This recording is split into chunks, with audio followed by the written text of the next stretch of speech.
చీకటిలో వెలుగై ప్రకాశించుచున్న దైవము, చీకటిలో ఉన్న వారిని వెలిగించుచున్న దైవము.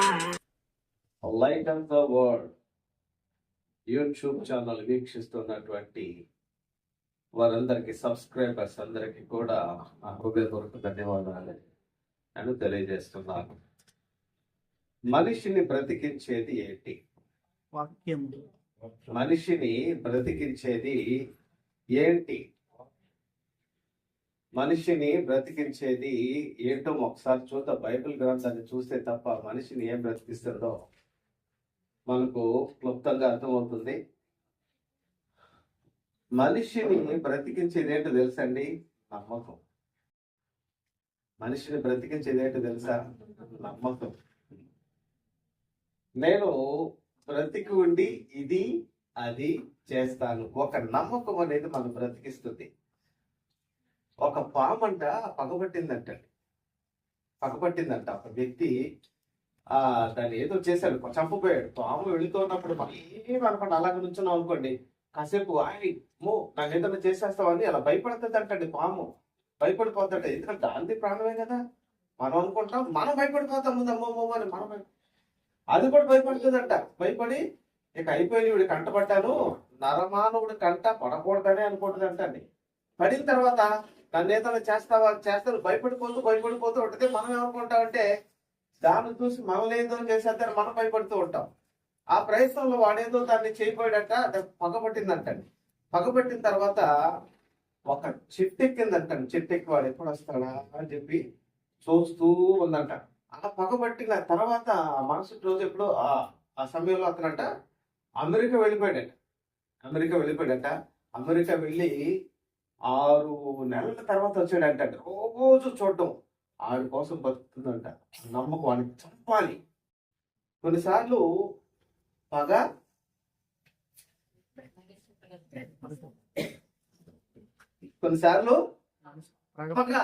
అంటే వాడిని ఏదన్నా చేయాలనేటువంటి పొగ బతికిస్తుందంట.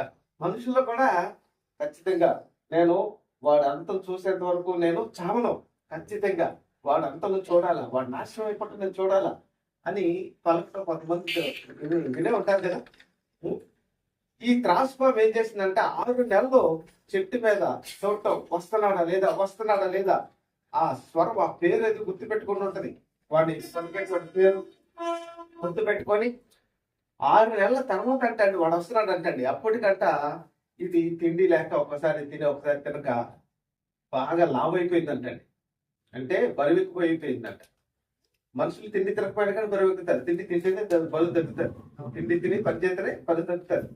తిండి తినకపోయినా కానీ బరువు పెరిగిపోతారు. రూపకాయం అంటారు. అలా పెరిగిపోయి వచ్చేస్తున్నాడు అని చెప్పేసి అలా వస్తూ ఉంటే ఆ వచ్చేటువంటి ప్రయత్నంలో దగ్గరకు వచ్చేసరికి వచ్చేస్తున్నాడు అంటే ఎలాగైనా చంపాలని చెప్పి పడిపోయిందంట. పడి ఆ దగ్గర పడిపోయి పాకడానికి ప్రయత్నం చేస్తున్నా అంటే కానీ ఏ లోపల అతను ఎల్లటి అయిపోయాడట. ఏంటి అన్న విషయం చూస్తే అదిగో ఇప్పుడు పడినటువంటి పాము, దీనిని నేను 6 నెలల క్రితం చూశాను అన్న విషయం చెప్పి అప్పుడు వాళ్ళు అనుకున్నారట, ఖచ్చితంగా నన్ను చంపడానికి బాగుపట్టింది, దాన్ని చంపేసి ఉంటారు ఏమండి.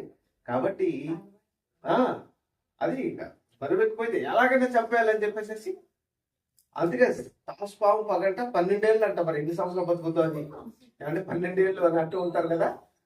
అలాగే మనిషిని బ్రతికించేది ఏంటో తెలుసా? ఒక నమ్మకం. చూడండి, బైబిల్ గ్రంథం ఎంత గొప్పదంటే హెబ్రీ పత్రిక 11వ అధ్యాయము మొదటి నుంచి మనం అలా చదువుకుంటూ వెళితే విశ్వాసములో వీరత్వము మనకు కనిపిస్తుంది. విశ్వాసంలో వీరత్వం అంటే వీరులు అని అన్నారు. చదువుకుంటూ వెళదాము.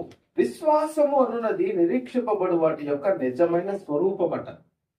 నిరీక్షింపబడు వాటి యొక్క నిజ స్వరూపమును అదృశ్యమైనవి ఉన్నవి అనుటకు రుజువు.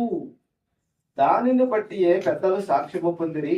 ప్రపంచములు పుట్టినట్లో 4 యుగములు అనుంది. యుగము అంటే 1000 సంవత్సరాలు. ప్రపంచములు దేవుని వాక్యము వలన నిర్మాణమైనవనియు అందును బట్టి దృశ్యమైనది కనబడేడు పదార్థముల చే నిర్మింపబడలేదనియు విశ్వాసము చేత గ్రహించుకొనుచున్నాము. దృశ్యమైనది కనిపించేది కనబడేడు పదార్థముల చేత నిర్మింపబడలేదంటండి. ఇది నేను మీకు చెప్పబోతున్నాను, చాలా ఆసక్తికరంగా ఉంటుంది.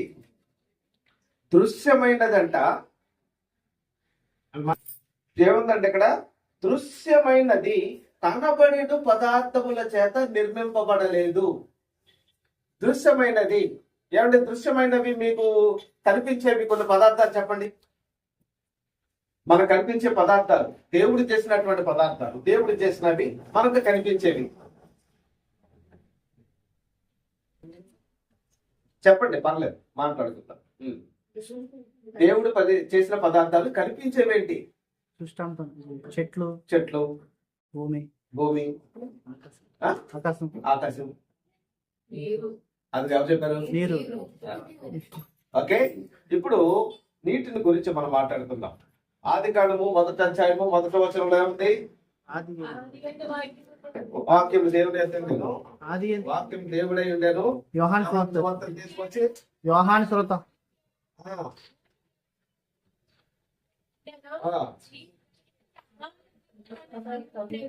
చాలు చాలు అలా ఆడుతుండేను. అదిగోండి ఆ జలం అనేది ఉందే, ఏమండి జలము వెలుగు కమ్మని పలుకగా వెలుగైంది. కానీ మొట్టమొదట ఏం చేశాడంట?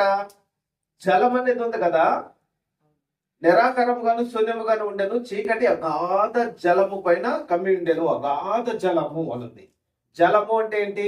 నీరు. ఇప్పుడు కనబడేడు, ఇక్కడ ఏముంది వాక్యం? కనబడేడు పదార్థముల చేత కనిపించేటువంటిది దేవుని వాక్యం వల్ల నిర్మాణమైన మరియు మళ్ళీ హెబ్రీ పత్రిక వచ్చేద్దాం 11:3 దేవుని వాక్యము ప్రపంచములు దేవుని వాక్యము వల్ల నిర్మాణమైనవనియు అందును బట్టి దృశ్యమైనది కనబడేడు పదార్థముల చేత నిర్మింపబడలేదనియు విశ్వాసము చేత గ్రహించుకొనుచున్నాము. ఇప్పుడు నీరు అందరికీ తెలుసు, ఏమండి ఈ నీటిని మేము సైన్స్ ల్యాబ్లోకి వెళ్ళి నీటిని సృష్టించాము. ఏం చేసాము? నీటిని మేము నీటిని సృష్టించాము. ల్యాబ్లో నీళ్ళు లేవు. ఒక పదార్థంలో కనబడినటువంటి గాలి ఉంది. ఆక్సిజన్ అనేది కనిపిస్తుందా మీకు? చదువుకున్న వాళ్ళు ఎవరు బట్టి తెలుస్తారు. ఏమంటే ఆక్సిజన్ కనిపిస్తుందా? కనిపించదు. ఎంతవరకు చదువుకున్నారు? డిగ్రీ అంటే కనీసం 10వ తరగతి విద్యలో హైడ్రోజన్ ఆక్సిజన్ H2O. H2 అంటే హైడ్రోజన్ 2%, O అంటే H2O 1% ఆక్సిజన్. ఈ రెండింటిని కలిపితే ఏమొస్తుంది? నీళ్ళు వస్తాయి. ఈ రెండు వాయువులు ఏం చేసేవాళ్ళము? ఓపెన్ చేసి ఒక దానిలో ఈ రెండింటిని అలా ఓపెన్ చేసి ఈ వాయువు ఓపెన్ చేసి ఈ వాయువు ఓపెన్ చేసి రెండు కలవగానే అక్కడ నీటి బొట్లు పడుతూ ఉండేవి. ఇప్పుడు ఒక్కసారి మనం బయటికి వెళ్ళిన తర్వాత ఒక్కసారి పైకి అలా చూస్తే నీళ్లు కనిపిస్తున్నాయి మీకు? కనిపించట్లేదు. కానీ ఏమన్నాయో తెలుసా? ఆకాశంలో ఏమన్నాయో తెలుసా? మబ్బులు ఉన్నాయి. ఇంకేమన్నాయో తెలుసా? హైడ్రోజన్ ఉంది. హైడ్రోజన్ అనేటువంటి వాయువు ఉంది పైన. ఆక్సిజన్ అనేటువంటి వాయువు ఉంది. సమయం వచ్చినప్పుడు కలుపుతాడు రెండు.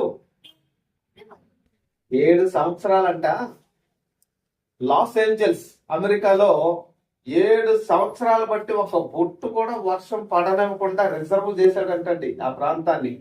ఎందుకంటే వాళ్ళు ఎంతసేపు ముఖానికి రంగులు వేసుకుని హాలీవుడ్ వీళ్ళందరూ ఏం చేస్తూ ఉన్నారు? దేవుని నమ్మకుండా ఈ మధ్యలో కొంతమంది వేరేటువంటి దేవుడు కానటువంటి విశ్వాసాలలోకి వెళ్ళిపోతూ ఉన్నారంట వాళ్ళు. అసలు ఆ దేశమే యేసుక్రీస్తు దేశం. అది యేసుక్రీస్తు దేశము, దేవుని దేశము, క్రిస్టియన్ కంట్రీ అయ్యండి యేసుక్రీస్తుని నమ్మవలసినటువంటి వాళ్ళు ఏం చేస్తూ ఉన్నారు?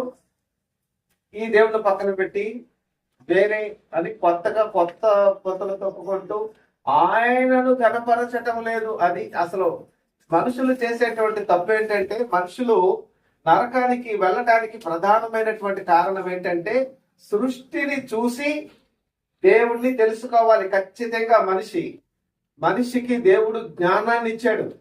అంతరంగములలో జ్ఞానాన్ని ఇచ్చాడు. 8వ అధ్యాయం మన హెబ్రీ పత్రిక చూస్తే ఆ విషయంలో ఉంది. మన అంతరంగంలో దేవుడు మన పుట్టుకతోనే జ్ఞానాన్ని పెట్టేశాడు.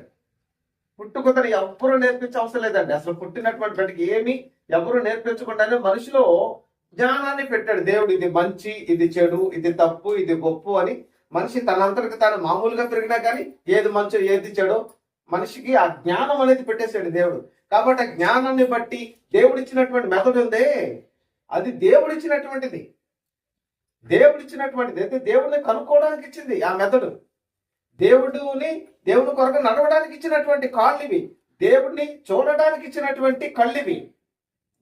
దేవుని గురించి మాట్లాడడానికి ఇచ్చినటువంటి నోరిది. దేవుని మాటలు వినడానికి ఇచ్చినటువంటి చెవిది. నీ జీవిత కాలంలో దేవునికి ప్రాధాన్యత ఇవ్వకుండా,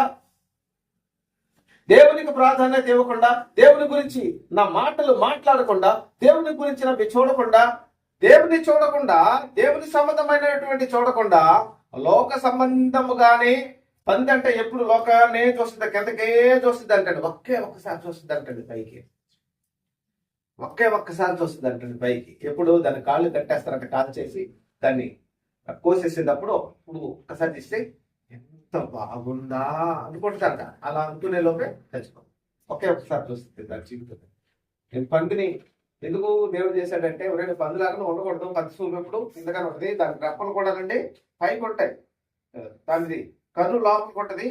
దాని ఎత్తుగా ఉంటే ఎప్పుడు కింద ఏం దొరుకుతుంది ఎప్పుడు భూ సంబంధి పంది. అలాగే ఎప్పుడు నువ్వు భూ సంబంధి వలె ఉంటే, భూ సంబంధమైన వనవుగా, భూ సంబంధమైన దానవుగా నువ్వు ఉంటే, నీ యొక్క నడకను బట్టి, నీ యొక్క ప్రవర్తనను బట్టి, నీవు ఆయనను తెలుసుకొనలేక పోవుటను బట్టి దేవుడు నిన్ను నరకానికి పంపించడానికి అదే ఆయనకు ఉన్నటువంటి మూల కారణం. లాస్ ఏంజల్స్ లో 7 సంవత్సరాలు బట్టి ఒక బొట్టు పడకుండా అడవినంతా ఎండ కట్టేశాడంటండి. ఎందుకు? ఆ తర్వాత చెట్టు రాసుకుంటు ఆ రాపిడికి గుర్తయితే చిన్న మంట పడుతుంది. అంత పెద్ద అడవిని ఎన్ని నీళ్లు తీసుకొచ్చి తడుపుతారు? వాళ్ళ వల్ల కాదు. ఇప్పటికే చాలా బూడిదైపోయింది.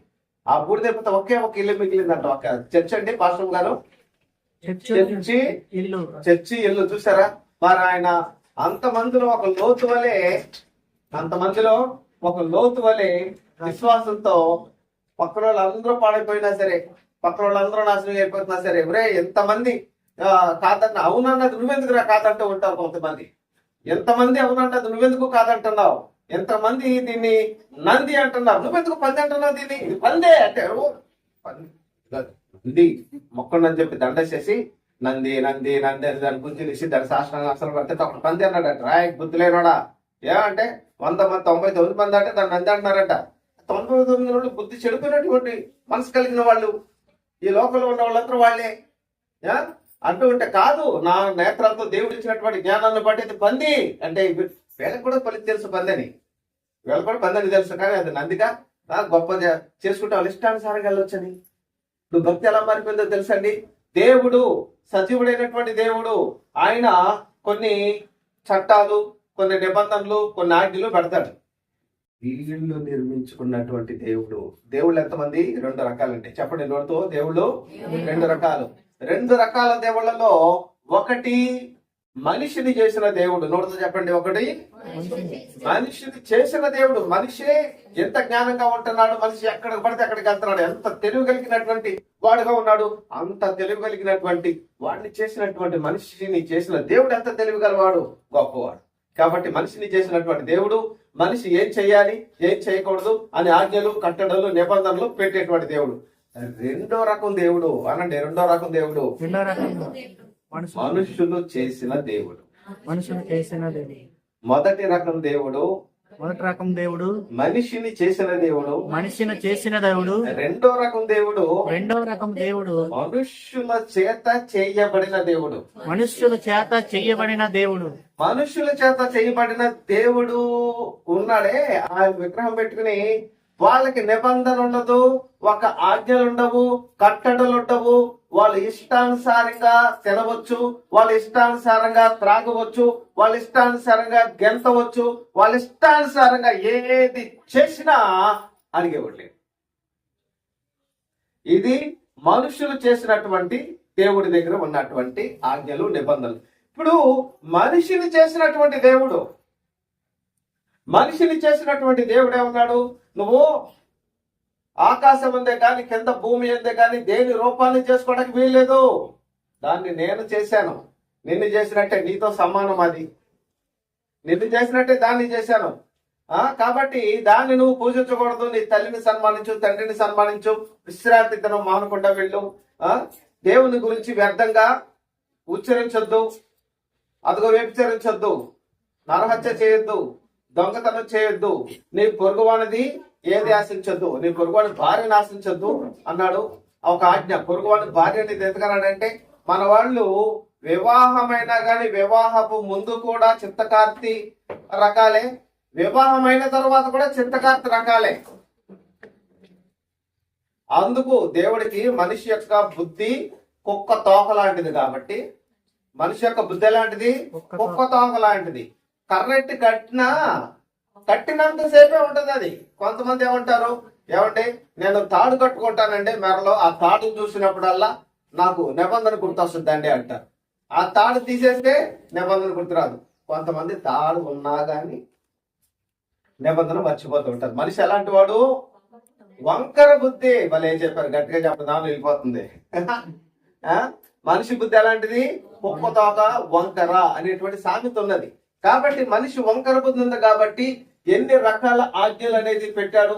ఆజ్ఞలకు నువ్వు లోబడి, ఆజ్ఞలను అనుసరించి, ఆజ్ఞల ప్రకారంగా నువ్వు వెళుతూ ఉంటే నీకు నేను తోడుగా ఉంటా, నీకు నేను తోడుగా ఉంటా. నీకెవడన్నా ఆపద తలపెడితే వాడితో నేను పోరాడతాను, వాడితో నేను పోరాడతాను. నీవు నా పక్షమున నిలబడి నువ్వు వెళుతూ ఉంటే నీకు సహాయం వెనువెంట నీతో ఉండి నేను నీకు సహాయము సహకారాలు అందించేవాడిగా ఉంటాను. హిజ్కియా కూడా తన జీవిత కాలంలో దేవుని చిత్తాన్ని జరిగించినటువంటి వాడుగా ఉన్నాడు.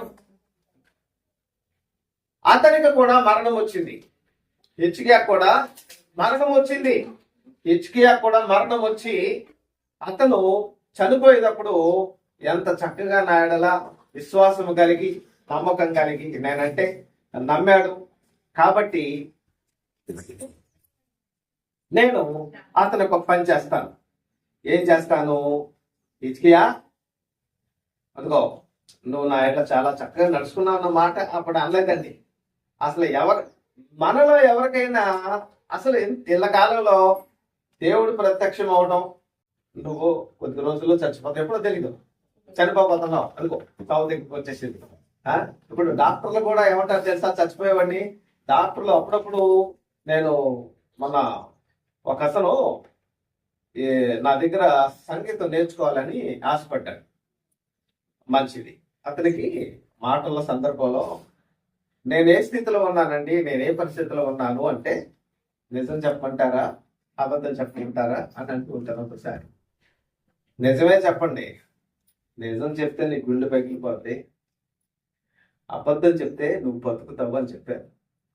అందమైన అబద్ధం చెప్పాలి. ఏమండి, అబ్రహాము ఇస్సాకు తీసుకెళ్ళి ఉన్నప్పుడు ఇస్సాకుతో కుమారుడా మనము బలి అర్పించొద్దాము పదా అన్నాడు. బలి అర్పించి వద్దాం పదా అన్నప్పుడు మాట్లాడుతూ బలి అర్పించొద్దాం పదా అని అన్నాడు. అంటే ఇస్సాకు ఏమనుకున్నాడు, ఎప్పుడు మా నాన్న వేరే ఒక గొర్రె పొట్టెళ్ళనో దేనినో కోస్తాడు, కట్టెలు వేస్తాడు, కాలుస్తాడు, అబ్బ బలే బలే బలే బలే చచ్చిపోయేది నేను కాదు, ఏ గొర్రె పోతూ అనుకుంటా ఏ గురుతో చేయి పట్టుకుంటూ గెంతులు వేసుకుంటూ చక్కగా పిల్లలు ఆ కట్టెల మోపు కూడా మనవడి మీద పెట్టాడట. చచ్చిపోయేది గొర్రె పిల్లవు అని వెళ్తున్నాడు. అప్పుడు నాన్న చిన్న డౌట్ వచ్చిందంట, కొద్ది దూరం వెళ్ళాక డౌట్ వచ్చి, నాన్న కట్టెలు ఉన్నాయి, అగ్ని ఉన్నది, గొర్రె పిల్లేది అని అడిగాడట. అప్పుడు అబ్రహాము గారు నేను నిజమే చెప్పవలను, దేవుని నమ్ముకున్నాను కాబట్టి, దేవా నీవు ఇస్సాకును బలి ఇమ్మని చెప్పావు కాబట్టి నా ఇస్సాకు కుమారుడు నన్ను అడుగుతున్నాడు, నాన్న గొర్రె పిల్ల ఏది అని అడుగుతున్నాడా, గొర్రె పిల్లవు నువ్వే అన్నాడు అనుకో, ఈ కట్టెల మోపు ఎక్కడే పెట్టుకో, నేను నీకు దొరకను అని పక్క పరుగుని వెళ్ళిపోతాడు. దొరుకుతాడండి ఇస్సాకు, దొరకడు. కాబట్టి అందమైన అబద్ధం చెప్పాడు. అది తర్వాత నిజమైంది అనుకోండి, దేవుడు నిజం చేశాడు అనుకోండి, ఆయన దేవుడు చూసుకుంటాడయ్యా, దేవుడు చాలా గొప్పడు అంటే భలే భలే భలే భలే అని చెప్పి చేతి నేరగడ్డి కట్టేంత వరకు మనోడికి తెలియదా.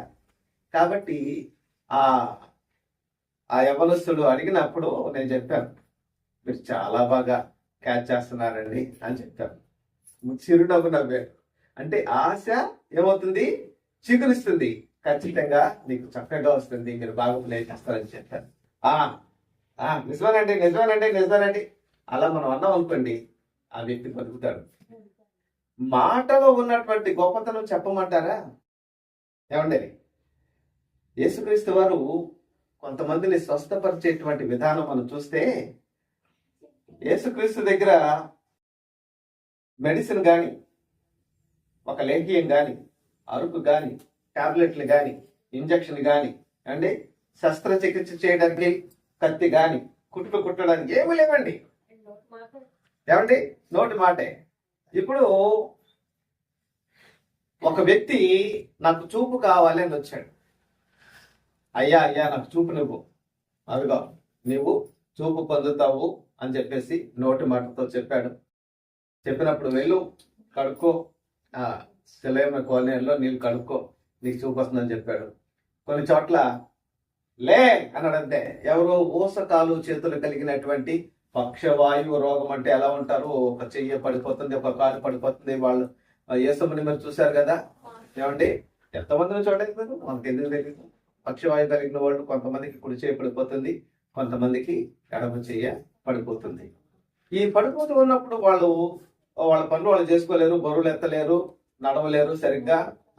వర్షాకాలం వచ్చిందంటే పడ్డారంటే ఎక్కడ దెబ్బలు తగ్గుతాయో, ఎన్ని ప్రమాదాలు జరుగుతాయో తెలియదు. అలాంటి వాళ్ళని ఏమన్నాడు, నోటి మాటతో నీ పరుపు ఎత్తుకుని వెళ్ళవు అన్నాడు. ఎత్తుకున్నాడు. ఇప్పుడు ఎలా సాధ్యమైంది? నోటి మాటతో స్వస్థత మనము చెయ్యొచ్చా? నోటికి చెప్పడం ఒకసారి. నోటి మాటతో ఎదుటి వాళ్ళను మనము స్వస్థపరచవచ్చా? ప్రశ్న, సమాధానం చెప్పండి. ఎలా? నోటి మాటతో మనం అంటే మనం యేసుక్రీస్తు నోటి మాటతో స్వస్థపరిచాడు. మనం కూడా మాటతో స్వస్థపరచవచ్చా? చెల్లి ఏమంటుంది, స్వస్థపరచవచ్చు అన్నాడు. చెప్పండి మీరు ఎవరంటే స్వస్థపరచవచ్చా? మాటతో.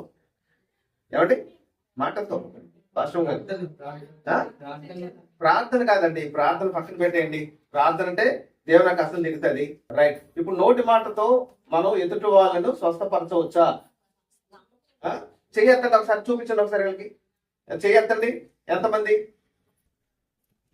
ఎంతమంది నోటి మాటతో నోటి మాటతో స్వస్థపరచవచ్చా? ఎలాగో చెప్పండి. అలే వచ్చండి. ఎలాగా? నమ్మకంతో. ఎలాగా? అంటే ఇప్పుడు ఏమని చెప్పాలి వాళ్ళతో అని చెప్పాలా? స్వస్థపరచబడతారా? రైటేనా? విశ్వాసంతో చెప్తుంటే స్వస్థపరచబడతారా? రైట్. ఇప్పుడు మరి కొంతమంది అవును అన్నారు. మరి వాళ్ళ ఏ విధమైనటువంటి అలా దాఖలాలు ఏమైనా ఉన్నాయా? ఎవరైనా స్వస్థపరచబడినటువంటి దాఖలాలు ఏమైనా ఉన్నాయా? అలా అంటే లేదు, అలాంటి దాఖలాలు ఏమి లేవు కదా?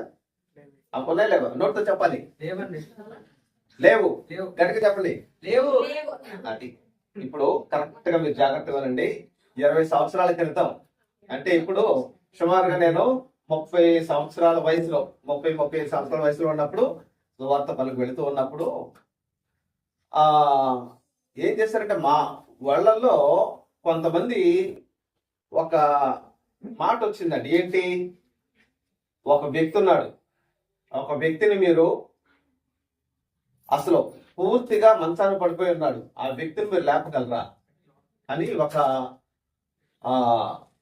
యేసుక్రీస్తు క్రైస్తవేతరుడు అనమాట. వాళ్ళు ఇదిగోండి, మీకు చేతనైతే ఈ మనిషిని మీరు లేపి చూడండి, అప్పుడు మీ దేవుడు అంటే ఏంటో నేను నమ్ముతాను అంటే. అతను ఉద్దేశం ఏంటి తెలుసా? డాక్టర్లు వస్తున్నారు, చూస్తున్నారు, వెళ్తున్నారు, అసలు ఏమీ మార్పు లేదు. ఆ విధంగానే కొద్ది రోజులుగా అలా ఉన్నటువంటి వ్యక్తిని ఈడేం చేస్తాడు, అంటే డాక్టర్ కాదు, ఏదో వస్తాడు, ఏదో 2 మాటలు చెప్పేసి చేస్తాడు, ఏదో అని అంటాడు, వెళ్ళిపోతాడు అని అన్నాడండి. అప్పుడు మాలో సువార్తకు వెళుతున్నటువంటి యవనస్తులో మేము ముఖ్యంగా నేనే ఉన్నాను తెలుసండి. నేనే ఎక్కువ మంది నడిపిస్తూ ఉండేవాడు. సువార్థికులు తయారు చేశానండి నేను. చాలా మంది సువార్థికులే తయారు చేసిన అనుభవం నాకు ఉన్నది. వాళ్ళు సంఘాలలో చక్కగా మంచి సేవ చేసుకుంటున్నారు. ఆ ఆధిక్యత దేవుడు నాకు ఇచ్చాడు. అప్పుడు నేను ఒకే ఒక మాట అన్నా. ఆ మాట అన్నాడే, ఆ మాట అన్నటువంటి వ్యక్తితో మిమ్మల్ని ఒక 4 రోజుల మంచాన్ని పడుకోబెట్టేస్తానన్నా. నిజంగా మిమ్మల్ని ఒక 4 రోజుల మంచాన్ని పడుకోబెట్టేస్తాను, ఏమీ లేకుండా పడుకోబెట్టమంటారా అన్నాం. అది అలా కుదురుతుంది, పడుకోబెట్టాం అని అంటూ ఉంటారు ఒక మాట. సైలెంట్ అయిపోయింది. మేము ఒక వ్యక్తిని ఆ ఊరిలో మేము సువార్తకు వెళ్ళినప్పుడు మాకు కొంతమంది పరిచయం ఉంటారు, కొంతమంది ఉంటారు కదా. ఏమీ లేదు, ఆ వ్యక్తితో ఒక మాట చెప్పాం. ఎదురుపడినప్పుడల్లా ఎదురుపడి, అతని పేరు నాగేశ్వరరావు గారు, ఏంటో ఈ మధ్య మీరు కొంచెం డల్లగా ఉంటున్నారని చెప్పు. అదే మాట చెప్పాను, రోజు ఎదుర్కొన్నప్పుడల్లా అదే మాట చెప్పని అతనికి మరికొంతమందికి చెప్పేవాడు. వాళ్ళు చెప్పారంట, ఎదురుపడినప్పుడు ఆ సంతలో కనిపించాడంట. మన సంతోషంగా ఉంటే, ఏంటో ఈ మధ్యలో కొంచెం బాగా నీరసంగా ఉంటున్నారు, ఏంటో ఏమైందండి, సరిగ్గా తింటలేదా ఏంటి, అయినా నాకెందుకు ఎండిపోయాడంటండి. డౌట్ మాత్రం తెలియదే, నాకేంటని చెప్పి అద్దంలో చూసుకున్నాడంట. అద్దంలో చూసుకున్నాడంట, ఇంటికి వెళ్ళి నువ్వు చెప్పిన మాట ఉంటుంది కదా, మాట మర్చిపోతాడేంటి. అద్దంలో చూసుకుంటారంట, కళ్ళి దగ్గర అంట చిన్న మడతలు ఉంటాయంట. ఆయన చెప్పింది నిజమే, నాలో ఏదో ఉంది, లేకపోతే ఎందుకంటాడు. మళ్ళీ మరుసటి రోజు కనపడి, ఏంటో నిన్నటి మీద ఈ రోజు ఇంకా నైసంగా కనిపిస్తారు, అయినా నాకు ఎందుకు లేనిపడాడు. ఆగన్నాడు. ఆగడం ఏంటండి, చాలా నీరసంగా ఉన్నారు, నాకు చాలా పని ఉందో నేర్పడాడు. ఇంకా ఇలా కొంతమందిని మేము పెట్టినటువంటి వాళ్ళు రోజు కనపడ్డాం. ఏంటో రోజుకి ఎలా అయిపోతున్నారండి నాగేశ్వరరావు గారు అని అనేసరికి, రోజునంట పల్లివాడు అన్నం తినేవాడంట, కొంచెం పల్లిలో కొంచెం తగ్గుతుందంట. అలా ఆవిడ గమనిస్తుందంట ఈ విషయం. కొంచెం అన్నం తగ్గుతుంది. ఒక 10 రోజుల తర్వాత అంటండి 6 ప్లేటే తిన్నాడంట. తినండి అంటే, ఇంకా నాకు ఆకలేట్లేదే అన్నాడంట. పెళ్లి అన్నాడంట. 20 రోజులు అలా సరిపోయి నిజానికి మంచం పడ్డాడు. ఏమి లేదండి, ఎవరు ఏమలేదు. వీళ్ళు ఏం చేస్తున్నారు, కనపడిన ప్రతిసారి ఏదో అయిపోయింది. ఆయన ఎందుకన్నా మంచిది, 20 రోజుల తర్వాత ఒకసారి డాక్టర్ చూపించుకుని అన్నారండి. డాక్టర్ దగ్గరికి వెళ్ళాడంట, మీకేం లేదు వెళ్ళిపడి అన్నాడు. వాళ్ళు అన్నారంట, ఇవరే డాక్టర్ ఏమీ లేదనే చెప్తారా, ఖచ్చితంగా ఏదో ఉన్నారు పక్కన వాళ్ళు అన్నారంట. ఒరే నేను కూడా మనకి వెళ్ళాక డాక్టర్ దగ్గర, నాకు ఏమీ లేదని చెప్పాడో నాకు ఇది ఉంది, నాకు ఏమి లేదని చెప్పాడో నాకు ఇది ఉంది, అందమైన అబద్ధం చెప్తాడు డాక్టర్. ఇలా మంచాన్ని పడిపోయాడండి నెలకి. మరలా మేము 4 రోజుల తర్వాత సువార్తకి వెళ్ళాం. వెళ్ళి పలానా నాగేశ్వరరావు గారు ఎక్కడ ఉన్నారంటే ఆయన మంచాన్ని పడుకుంటాడంటే అన్నారు. ఖచ్చితంగా మంచాన్ని పడుకుంటాడని మాకు తెలుసు. ఆ విధంగా వెళ్ళి, నాగేశ్వరరావు గారు బాగున్నారంటే, అయ్యా నా కోసం ప్రార్థన చేయండి అయ్యా అని. మొన్న ఆయన కోసం ప్రార్థన చేసి ఆయన లేపుతానంటే నువ్వేమన్నావు అన్నా. నీతో మామూలుగా నవ్వుతాలుగా అన్నాను, నవ్వుతాలుగా అసలు సీరియస్ గా కూడా అనలేదండి. ఏంటంటే ఎలా అంటారు, మాట్లాడదు మిమ్మల్ని మంచం పడుకోబెట్టమంటారా, ఆయన సీరియస్ గా మాట్లాడతారు ఏం లేకుండా. అది మేము సీరియస్ గా చేసి ఆయన పడుకోబెట్టాం. ఏమీ లేదండి, అసలు విషయం ఇది, మీకేమీ లేదు. అయినా నాగేశ్వరరావు గారు ఏంటి చాలా హుషారుగా ఉన్నారు అని వెళ్ళిపోయానండి నేను. ఆ తర్వాత నుంచి మా గ్యాంగ్ ఏం చేస్తారు తెలుసా, ఏంటండి చాలా హుషారుగా ఉన్నారు, భలే ఉన్నారు, మళ్ళీ లేచిపోయాడండి. ఒక మనిషిని మాటతో పడుకోబెట్టచ్చు, ఒక మనిషిని మాటతో తిరిగి లేకపోవచ్చు కూడా చెప్పండి. ఇట్లా వ్యక్తులు ఉన్నారే, మీలో ఎవరైతే మీ ఇళ్లలో కానీ మీ స్నేహితుల్లో కానీ బంధువుల్లో కానీ వాళ్ళ దగ్గరికి వెళ్ళినప్పుడు మీకు ఏమీ లేదని చెప్పండి, ఏమీ లేదు ఏమండి. కాబట్టి ఒక మనిషిని బ్రతికించేది మాట, ఒక మనిషిని బ్రతికించేది నమ్మకం.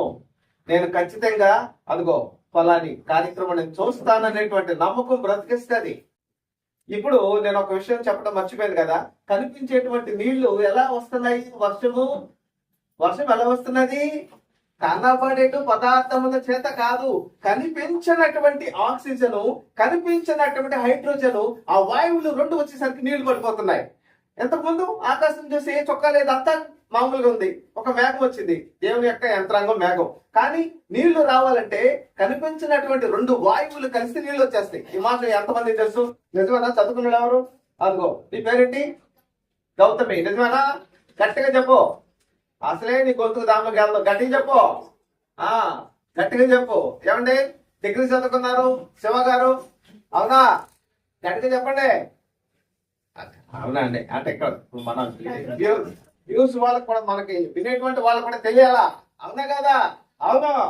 కాబట్టి దేవుడు ఈ చెట్టులు కనబడేటువంటి పదార్థాలతో చేయలేదు. ఈ భూమిని కూడా, ఈ అసలు ప్రపంచం అంతా కూడా అంతకుముందు శూన్యముగా ఉన్నటువంటిది దేని ద్వారా వచ్చింది? ఆయన మాట.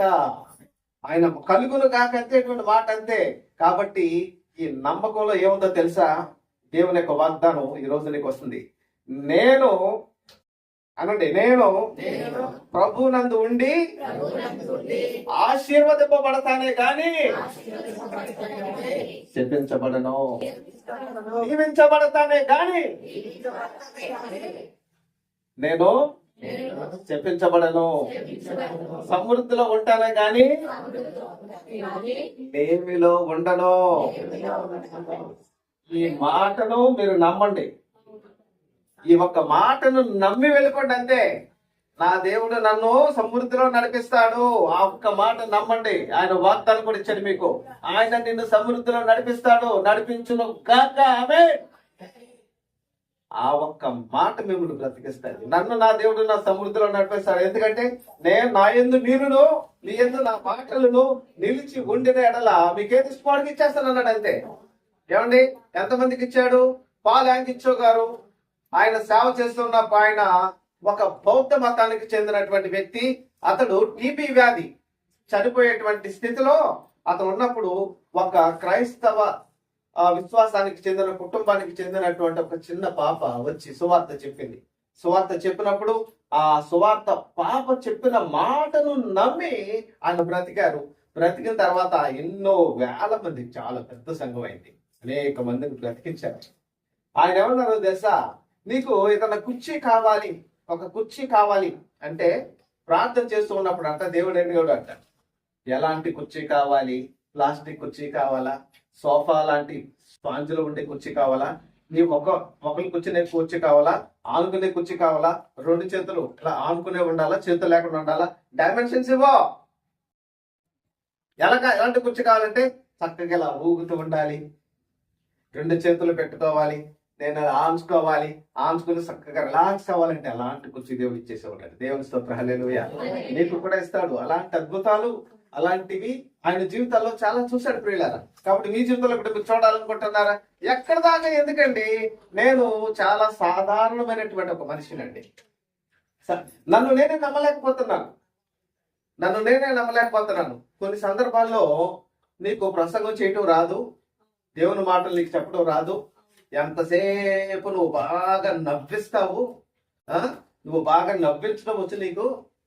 నీకు నవ్వించటము ఒక కామెడీ అని నాకు ముద్రేసేసారండి. నన్ను ముద్రేసేసి వాళ్ళు నన్ను పిలిచేటువంటి వాళ్ళు కాదు. ఈరోజు దేవుడు ఒక టీవీ ఛానల్లో మాట్లాడడానికి టీవీ ఛానల్లో కూర్చోబెట్టాడు దేవుడు. ప్రపంచం అందరూ వినేటువంటి స్థానములో దేవుడు నన్ను అక్కడ కూర్చోబెట్టాడు. ఏమండి నేను ఎందుకు పనికిరాని ఉండయండి, ఏ విధంగా చేతకాని ఉండయండి. కొన్ని ఎన్ని ఫోన్లు వస్తున్నాయి తెలుసండి. ఈ రోజు కొన్ని ఎపిసోడ్ నుంచి డిసెంబర్ నుంచి ఇప్పటికి చాలా ఎపిసోడ్ చేశానా. ఒక వ్యక్తి నేను ఈ ఎపిసోడ్ లో మాట్లాడుతూ ఉన్నప్పుడు తన కుటుంబ సమస్యల వల్ల చనిపోవాలనుకున్నాడు. అతను టీవీ పెట్టలేదు, వాళ్ళ ఇంట్లో వాళ్ళు టీవీ పెట్టుకుని చూస్తూ ఉంటే ఆ మాటలు విని ఒక్కసారి నా మాటలు విని నేను చనిపోకూడదని నిర్ణయించుకున్నాను. దేవుని స్తోత్రం, హల్లెలూయా. మరి నాకేమీ మాట్లాడటం రాకపోతే, దేవుని యొక్క మాటలు ఎలా వివరించాలో నాకు రాకపోతే, ఎలా విశ్వాసంగా నేను జీవించాలో అన్న విశ్వాసం నాకు లేకపోతే, ఆ విశ్వాసంలో నేను లేకపోతే, ఆ విశ్వాసం సంబంధమైనటువంటి మాట నేను చెప్పకపోతే, ఆ విశ్వాసం అనేది అతనికి ఎలా వస్తుంది?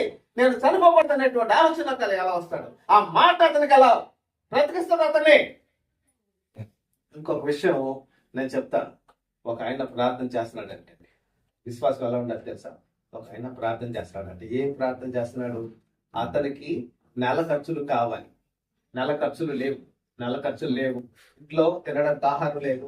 దేవుని మీద ఆధారపడేటువంటి వ్యక్తి ప్రార్థన చేస్తున్నాడట. ప్రార్థన చేస్తుంటే ఆ దారిలో వెళుతూ ఉన్నటువంటి ఒక ధనవంతుడు ఆ రోడ్డుకి అడ్డుగా ఏవో రావటం వలన వేరే దారిలో నుంచి వెళ్లాల్సిన పరిస్థితి వచ్చిందంట. ఆ కారు అతని ఇంటి మీద నుంచే వెళ్తుందంట. ఆ ఇంటి మీద నుంచి వెళ్తుంటే దేవుడు అంట ధనవంతుడితో మాట్లాడి అతనికి కొన్ని వేల కోట్లు ఉన్నాయంటండి. ఎన్ని కోట్లు చెప్పండి? 1000 అంటే ఎన్ని? 1000 అంటే 100, 1000 1000 అంటే ఎంత? 1000 అంటే 100 వందలైనా? 100 వందలు ఎంత? 100 వందల 10 వందలు ఎంత? 1000. 10 వందలు అంటే 10 వందల కోట్లు ఉన్నాయి అతనికి. అలాంటి కొన్ని వేలు, ఒక 90,000 కావచ్చు. అన్ని వేల కోట్ల రూపాయలు ఉన్నటువంటి ఆయన వెళుతూ ఉంటే ఆ చిన్న ఇల్లు దగ్గరికి వచ్చినప్పుడు, ఆ విశ్వాసంతో ప్రార్థన చేసేటువంటి ఇల్లు వచ్చినప్పుడు దేవుడు అంటే ధనవంతుడితో మాట్లాడి అతని దగ్గరికి వెళ్ళు, అతని దగ్గరికి వెళ్ళు, అతని దగ్గరికి వెళ్ళు అని ఒక స్వరం ఉంటుందంట. డ్రైవర్ ఆపు, అతను ఒక్కసారి ఆ ఇంటి దగ్గరికి వెళ్ళాలి, ఆ ఇంట్లో ఎవరున్నారు ఒకసారి చూడాలి అని ఆశ కలిగింది. వెళ్ళాలి అనేటువంటి ప్రేరణ కలిగి వెళ్ళాడట. వెళ్ళి తలుపు కొట్టి లోపలికి వెళ్తే తలుపు తీసాడంట. కూర్చోండి అన్నాడంట. ఆయన వచ్చి కూర్చోండి, ఏంటి ఏం చేస్తున్నావు, ఏంటి నీ సంగతి అంటే, నా సంగతి ఏముందండి, నేను దేవుని ప్రార్థన చేసుకుంటున్నాను అన్నాడంట. ఏం ప్రార్థన చేసుకుంటావు చెప్పు అన్నాడంట. ఇతని సమయం అంట ఒక నిమిషానికి ఒక నిమిషంలో అతను కొన్ని వేల రూపాయలు సంపాదిస్తాడంట. అంత విలువైన సమయం నాది, అయినా నీ కోసం కొన్ని నిమిషాలు నేను కేటాయిస్తున్నాను. నేను సామాన్యమైనటువంటి వ్యక్తిని కాదు అన్నాడంట. నేను సామాన్యమైన వ్యక్తిని. అతని గురించి అతను పరిచయం చేసుకుంటూ, నేను అంత విలువగలిగిన వాడిని, చూసావా నా కార్లు ఎన్నో ఉన్నాయి చూసావా, నా కోసం 4 ముందు సెక్యూరిటీ, వెనకాల సెక్యూరిటీ, నన్ను చాలా భద్రంగా తీసుకెళ్ళడానికి నాకు సెక్యూరిటీ చూసావా, నేను ఎంత కోటీశ్వరును, అంత గొప్పను చూసావా, అంత విలువ కలిగినటువంటి వాడిని నీ దగ్గరికి వచ్చి అడుగుతున్నాను, ఏంటి నీ కోరిక అంటే చెప్పానట. నా కోరిక ఏదో నా దేవుడితో చెప్తాను, ఏంటో చెప్పానట.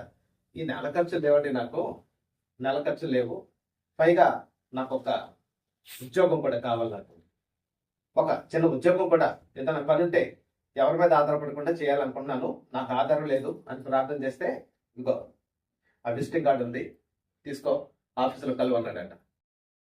ఆ విజిటింగ్ కార్డు ఏంటంటే అతను తీసుకుని చించేసి పక్కన పెట్టేశాడంట. ఎవరు నువ్వు, నా యొక్క అపాయింట్మెంట్ కావాలని ఎంతమంది లైన్లో ఉన్నారు తెలుసా నీకు,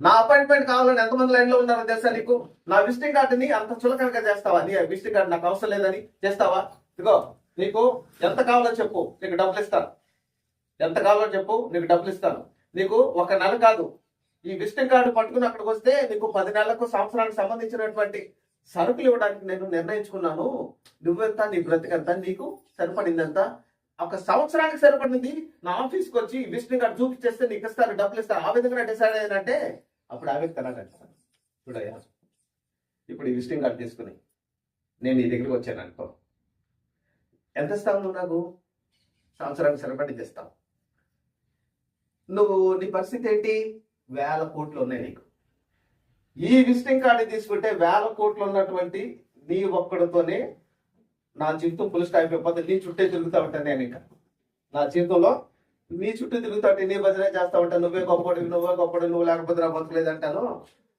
నేను దేవుడిని పట్టుకునే ఉన్నాను అనుకో, 1,00,000 కోట్లు ఉన్నవాడు రేపు పొద్దున వస్తాడు, దేవుడు 1,00,000 కోట్లు ఉన్నవాడిని తీసుకొస్తాడు ఆయన, నాకు అతని కార్డు కూడా చించేస్తా, ఆ తర్వాత ఎన్ని కోట్లు ఉన్నాయో లెక్కలేనంతోడు కూడా నా ఎదురుకొచ్చి నుంచుంటాడు. That is God. నేను దేవుని కానీ వదిలేస్తే నిన్ను పట్టుకుంటాను, నిన్ను కాదనుకుంటే కోటీశ్వరులందరూ నా ముందు లైన్ లో నుంచుంటారు, ఆ గొప్ప దేవుడు నిన్ను నా ముందు నుంచోబెట్టాడు, నువ్వు నాకు అవసరం లేదు వెళ్ళిపా అన్నాడంట. అప్పుడు అతనంట ఆశ్చర్యపోయి వెళ్ళిపోయాడంట. దేవుని స్తోత్రం, హల్లెలూయా. ఆశ్చర్యపోయి వెళ్ళిపోయాడట. ఆ విశ్వాసం నీకు ఉండాలి. దేవుని స్తోత్రం. దేవుడి మీద ఎంత విశ్వాసం ఉండాలి తెలుసా? చిన్న సమస్య రాగానే దేవుడు నాకు వద్దండి ఏంటి, దేవుడికి వద్దా, ఏదో సమస్య వచ్చింది జయించవద్దని, సమస్య అనేది రాదా? ఇప్పుడు ప్రకృతి అన్న తర్వాత తుఫాన్ రాదా? ఏమండి తుఫాన్ రాదా? వర్షం రాదా? వర్షం వచ్చి వరద రాదా? ఒకసారి వర్షం రాలేదు, దేవుడు నాకు వద్దు. వర్షం బాగా ఎక్కువ వచ్చింది, దేవుడు నాకు వద్దు. పంట బాగా పండింది, దేవుడు కావాలి. పంట మునిగిపోయింది, దేవుడు నాకు వద్దు. ఏమండి ఒకసారి ఒక మంచి జరుగుతుంది, ఒకసారి చెడు జరుగుతుంది. కాబట్టి నీవు ప్రతిదానికి దేవుడు వద్దంటే ఎలాగా? దేవుడిని నువ్వు కలిగి ఉంటే దేవుడు ఎలాంటి వాళ్ళని నుంచోబడతాడో తెలుసా? ఎదురుకుండా ఒక చిన్న మాట చెప్పాను, ముగిస్తా. మనం ఎలా చెప్తూ ఉంటేనండి సాయంకాలం అయినా కానీ స్వామి అయినట్టు ఉంటాను. ఒకసారి ఎక్కడో వాక్యం చెప్పానండి. వాక్యం చెప్తే శివ వాళ్ళ ఇంట్లోనే ఆ? సమయం చూస్తే ఎంత 40 నిమిషాలు అయిందా? 5 నిమిషాలు అయినట్టే, 5 నిమిషాలు అయినట్టే ఉందంటే చెప్తున్నారండి. 48 మినిట్స్ ఎంత అయింది? దగ్గర దగ్గర 45 నిమిషాలు, దగ్గర దగ్గర 5 నిమిషాలు అయినట్టే ఉందండి. చూసారా దేవుని మాటలు ఎంత బలంతో, చూసారా ప్రియులారా? నీవు కూడా అంటే మనము దేవునికి దగ్గరగా ఉన్నప్పుడు, దేవుడు మనం హత్తుకుని ఉన్నప్పుడు, దేవునితో మన మమైక్యం కలిగి ఉన్నప్పుడు, దేవుడు ఏదైతే చెప్తున్నాడో అది చేస్తూ ఉన్నప్పుడు మనకి విశ్వాసం అనేది బాగా పెంపారిపోతుంది అనమాట, పెరిగిపోతుంది. అప్పుడు నాకేంటి అని అందరూ ఆ వ్యక్తి ఏమన్నాడు? ప్రార్థన చేసే వ్యక్తి విష్ణు గారిని తీసుకురాండి, చించాతల పరిస్థితి మొఖం వెళ్ళదు. నేను ఎంత విలువైన తెలుసా? నా కోసం, నా అపాయింట్మెంట్ కోసం ఎంతమంది గేట్ ఎదుర్కొన్నారో తెలుసా?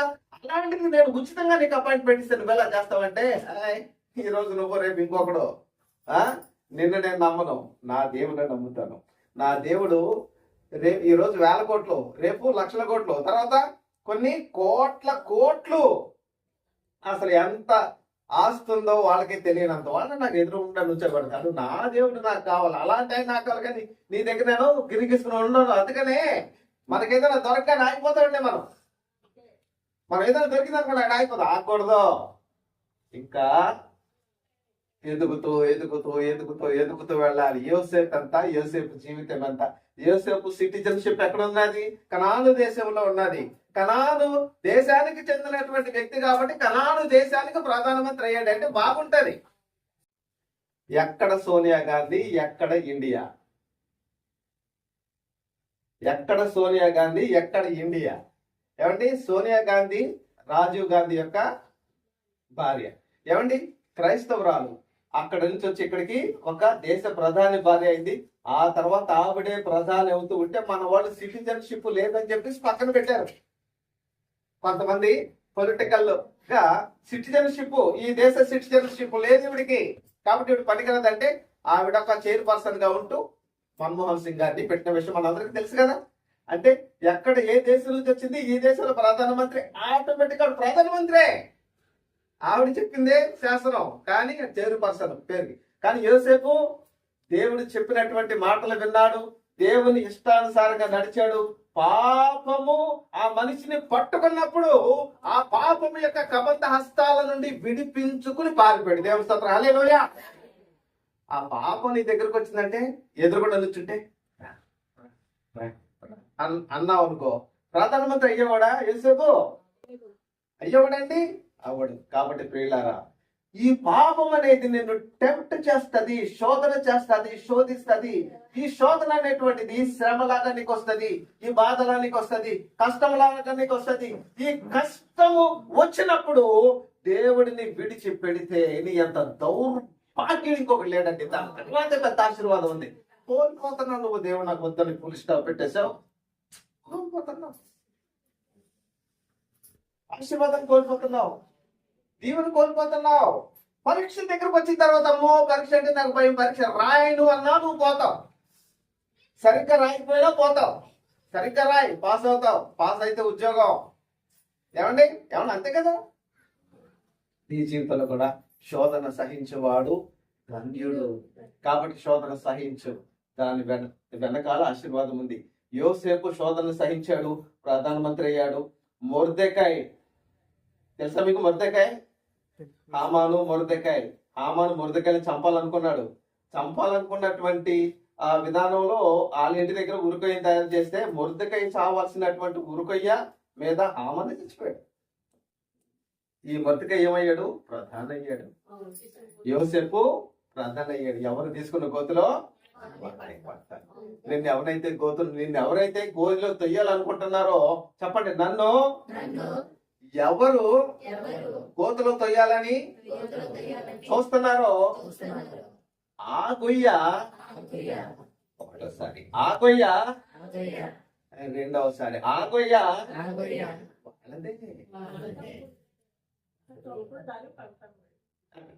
కాబట్టి మొర్దెకాయ ప్రధాని అయ్యాడు, యోసేపు ప్రధాని అయ్యాడు, దానియేలు ప్రధాని అయ్యాడు. నీవు కూడా అంత ఆశీర్వాదము పొందుదువు కాక. కళ్ళు మూసుకోండి.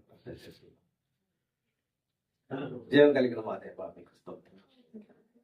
ఎంత మంచి దేవుడు అయ్యా, ఎంత గొప్ప దేవుడు అయ్యా. మనిషిని బ్రతికించేది విశ్వాసము. విశ్వాస సహితమైన ప్రార్థన రోగిని స్వస్థపరుస్తుంది. తండ్రి నాయన, మేమందరము అట్టి విశ్వాసం కలిగి ముందుకు సాగడానికి సహాయం చేయండి. ఆ నమ్మకం ప్రభా, మీ ఎడల ఉన్నటువంటి నమ్మకం, మీ ఎడల ఉన్నటువంటి నాయన తండ్రి విశ్వాసము, మాకు స్వస్థత జరుగుతుంది, ఎముకలలో స్వస్థత జరుగుతుంది, ఆరోగ్యము వస్తుంది, ఆయుష్ పెరుగుతుంది. హిజ్కియాకు ఆయుష్ పెరిగింది నాయన. తన బ్రతుకు దినములలో మీకు ఎక్కువగా సమయాన్ని ఇచ్చి మీతో గడిపి తన అవసాన కాలం వచ్చినప్పుడు మరణ దినాన్ని మీ చేత అతను చెప్పించుకున్నాడు. ఎంత గొప్ప తండ్రి. ఈ రోజు ఎవరైనా వచ్చి మాకు ఆ దినాన్ని చెప్పగలుగుతున్నారా? ఎవరైనా పగతో కోపంతో నువ్వు రేపు ఈ పాడికి భూమి మీద ఉండవు అని కోపంతో అంటున్నాడు తప్ప నిజంగా అదిగో దేవుడు మరి ఎవరన్నా వచ్చి ఇదిగో పలానా రోజు ఖచ్చితంగా నువ్వు ఇలా వెళ్తాడు ఏ మనిషి చెప్పలేరు. ఎందుకంటే జనులను సజీవులుగాను మృతులను గాను చేయవాడు యెహోవా, పాతాళమునకు పంపుచు అందునుండి రప్పించువాడు యెహోవా, పెంట కుప్పల మీద నుండి దీనులను లేవనెత్తువాడు యెహోవా, గర్విష్ఠులను ఉన్నత స్థలములో నుండి అదో పాతాళానికి, ఆ పెంట మీదకి, ఆ పెంట దెబ్బల మీదకి తొక్కేవాడు కూడా యెహోవా. కాబట్టి నాయన, మీరు అంత గొప్ప దేవుడు ఏంటి ఎందుకు మేము నమ్మటం లేదు? మాలో ఉన్నటువంటి భోగేచ్ఛ, మీలో యుద్ధములు పోరాటములు ఎందుకు జరుగుతున్నవి? మీలో ఉన్నటువంటి భోగేచ్ఛ, మాలో ఉన్న భోగేచ్ఛ, వాటిని తొలగించుకొని విశ్వాసంగా మేము జీవించడానికి చూపండి. ఆ విశ్వాసం మమ్మల్ని బ్రతికిస్తుంది. అన్ని మాట మమ్మల్ని బ్రతికిస్తుంది.